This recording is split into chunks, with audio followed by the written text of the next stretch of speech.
Le reclassement professionnel et le bilan de compétences sont deux dispositifs distincts mais qui peuvent être complémentaires dans le cadre d'une démarche de transition professionnelle. Exemple de situation où le bilan de compétences et le reclassement professionnel peuvent être utilisés conjointement. Un salarié licencié pour motif économique réalise un bilan de compétences pour identifier de nouvelles opportunités professionnelles et bénéficier d'un accompagnement à la recherche d'emploi. Un salarié en inaptitude physique réalise un bilan de compétences pour se réorienter vers un métier compatible avec son état de santé et bénéficier d'un reclassement professionnel dans son entreprise ou à l'extérieur.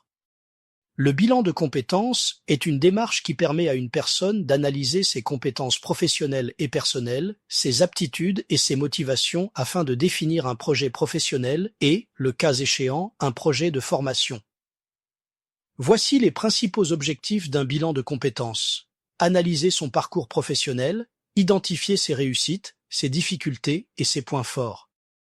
Prendre conscience de ses compétences techniques, mais aussi de ses qualités personnelles, soft skills, comme l'autonomie, la créativité, l'esprit d'équipe.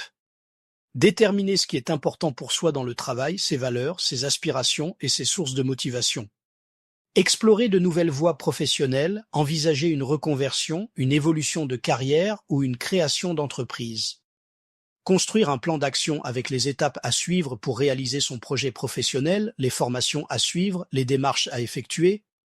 Qui peut bénéficier d'un bilan de compétences? Tout salarié, demandeur d'emploi, indépendant ou agent public peut réaliser un bilan de compétences.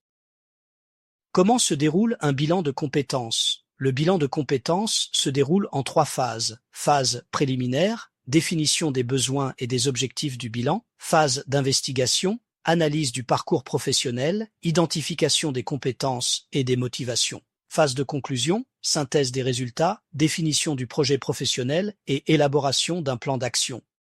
Quels sont les bénéfices d'un bilan de compétences? Mieux se connaître, prendre conscience de ses atouts et de ses axes d'amélioration, gagner en confiance en soi, identifier ses points forts et ses talents, clarifier ses objectifs professionnels, définir un projet professionnel réaliste et motivant, donner un nouvel élan à sa carrière, se réorienter, évoluer ou créer son entreprise, s'adapter aux évolutions du marché du travail, acquérir de nouvelles compétences et rester compétitif.